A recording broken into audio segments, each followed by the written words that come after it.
ഒരുപാട് സന്തോഷം. ഇങ്ങനെ ഒരു വേദിയിൽ ഡയറക്റ്റ് സാർ ഉണ്ടാക്കുന്ന ഭക്ഷണം കഴിക്കാനുള്ള ഒരു അവസരം കൂടെ അല്ലേ, അത് മിസ് ചെയ്യാൻ പറ്റില്ല. കാര്യം വെച്ചാൽ നമ്മൾ കേട്ടത് നിങ്ങൾ നല്ല ഒന്നാന്തര ഫുഡിയാണ്, ഭക്ഷണം ഉണ്ടാക്കും, ചിരിപ്പിക്കും, കളി പറയും, അഭിനയിക്കും, എല്ലാം കൂടെ തികഞ്ഞ ഒരാളാണ്. അപ്പൊ അങ്ങനെയൊക്കെയുള്ള ആൾക്കാർ വരുമ്പോൾ നമുക്കും ഒരു എക്സ്ട്രാ എനർജിയാണ്. അത്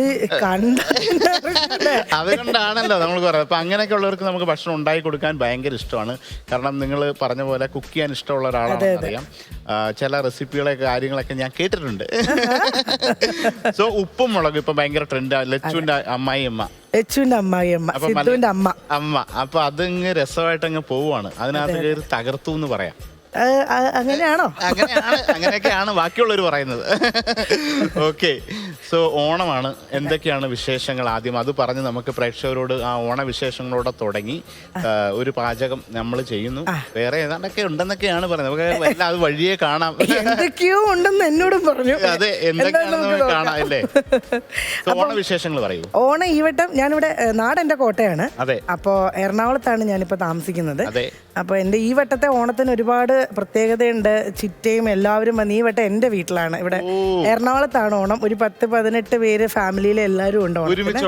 അതെ അതെ അതെ. നോർമലി നമ്മുടെ സദ്യയുടെ എല്ലാ കൂട്ടും ഉണ്ട്. പിന്നെ അവിയല്, സാമ്പാർ, തോരൻ, കിച്ചടി, പച്ചടി. സ്പെഷ്യൽ എന്തായിരിക്കും? കോട്ടയം സ്പെഷ്യൽ എപ്പോഴും എൻ്റെ അമ്മയുടെ സിസ്റ്ററും എല്ലാവരും വരുന്നുണ്ട്.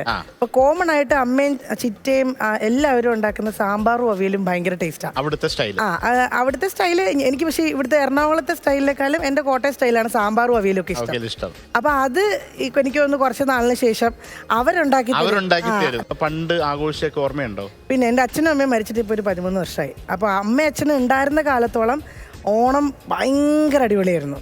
കാരണം ഭയങ്കര രസമായിരുന്നു. അതിനുശേഷം പിന്നെ എല്ലാവരും സ്പ്ലിറ്റ് ആയി പോയി. എല്ലാവരും തിരക്ക് ഒരുമിച്ച്. അപ്പൊ ഇതൊക്കെ ഒരു റീയൂണിയൻ ആണ്. അപ്പൊ ഗംഭീരമായിട്ടുള്ള ആഘോഷം വരട്ടെ. അപ്പോൾ നമ്മൾ ഇന്ന് ഉണ്ടാക്കുന്ന ഒരു സിമ്പിൾ, ഇതിപ്പോ ഓണം ആയതുകൊണ്ട് ഓണത്തിന്റെ കുറെ വിഭവങ്ങളാണ്. വീണയ്ക്ക് തരാൻ വേണ്ടിയിട്ട് നമുക്ക് മത്തങ്ങയും വൻപയറും ആണ്. അപ്പൊ അതിനകത്ത് അറിയാലോ, ബേസിക്കലി അതൊരു എരിശ്ശേരിയാണ്. എരിശ്ശേരിക്ക് ഇന്ന് പ്രത്യേകത എന്ന് വെച്ചാൽ ഇതിനകത്ത് വേറൊരു സ്പെഷ്യൽ സാധനം നമ്മൾ ആഡ് ചെയ്യും. ഈ പംകിൻ സീഡ്, അതായത് മത്തങ്ങയുടെ കുരുവാണ്. ഇതിപ്പോ സൂപ്പർ ഫുഡിന്റെ ഗണത്തിൽപ്പെടുന്ന സാധനമാണ്. അപ്പൊ ഈ എരിശ്ശേരിക്ക് 2 ടെക്സ്ചർ ഉണ്ട്. തേങ്ങയുടെ അരപ്പുണ്ട്, തേങ്ങ മൂപ്പിച്ചു വിടും, വറവിലിടും. ആ വറവിലിന്റെ കൂടെ നമ്മൾ പംകിൻ സീഡും കൂടെ റോസ്റ്റ് ചെയ്ത് ഗാർണിഷ് ആയിട്ട് ഇടുമ്പം ഒരു ടെക്സ്ചർ, ഒരു ബൈറ്റ്. അപ്പൊ അതൊരു എക്സ്ട്രാ. അത് മത്തങ്ങയും മത്തങ്ങയുടെ കുരുവും സാധാരണ നമ്മൾ ഇടാറില്ല അല്ലേ? അപ്പൊ ഇത് ഇതിനകത്തൊരു ടിസ്റ്റായിട്ട് വീണയ്ക്കായിട്ട് സ്പെഷ്യലായിട്ട് ഞങ്ങൾ ഇമ്പോർട്ട് ചെയ്തുകൊണ്ട് വന്നതാണ്. എന്താ ഇമ്പോർട്ട് ചെയ്തെന്ന് പറഞ്ഞാൽ? ആ ഒരു രസത്തിന് എനിക്ക് കുറെ ചോദ്യങ്ങളുണ്ട്, കുറെ കാര്യങ്ങൾ പറയാനുണ്ട്. എന്താ എനിക്കൊരു അവസരം തരാതെ തന്നെ ഇന്ന് എന്താണെന്നറിയില്ല ഇത്ര സൈലന്റ് ആയിട്ട് നിൽക്കുന്നത്. അത് തുടക്കം വേണ്ടാണോ? ഇല്ല, ഞാൻ ശരിക്കും പറഞ്ഞാൽ ഈ ഫുഡിനെ പറ്റിയൊക്കെ സാറ് പറയുന്നത് കേൾക്കാനാണ് ഇഷ്ടം. അപ്പൊ അത് നടന്നോട്ടെ, അതിന്റെ കൂടെ ഞാൻ ഓളത്തിന് വരും. സോ ആദ്യം നമുക്ക് ആ മത്തങ്ങ ഒന്ന് വേവിക്കാനായിട്ട്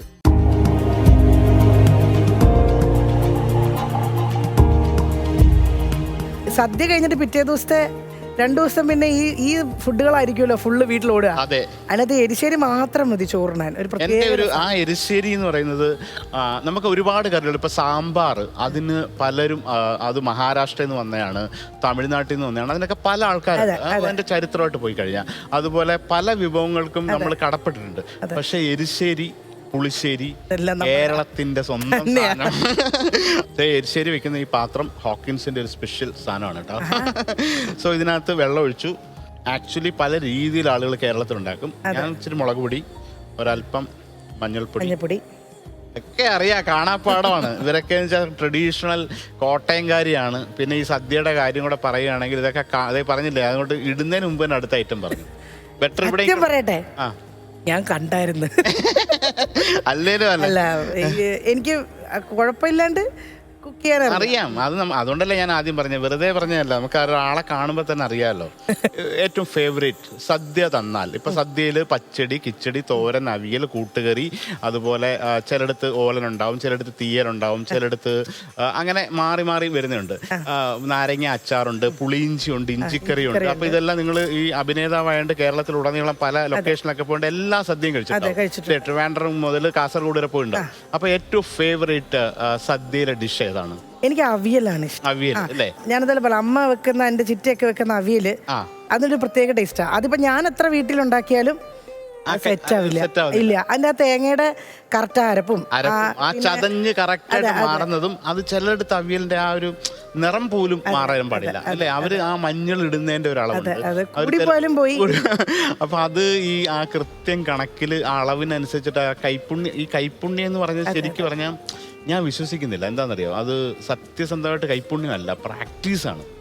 അത് നിരന്തരമായിട്ട് ഉണ്ടാക്കി തെളിയുന്നതിനാണ് ഈ ഒരു നമ്മൾ ഒരു തുടർച്ചയായിട്ട് കൺസിസ്റ്റന്റ് ആയിട്ട് ഒരു കാര്യം ഉണ്ടാക്കിയാൽ കൈ വരുന്നത്, അത് കൈപ്പുണ്യമാണ്.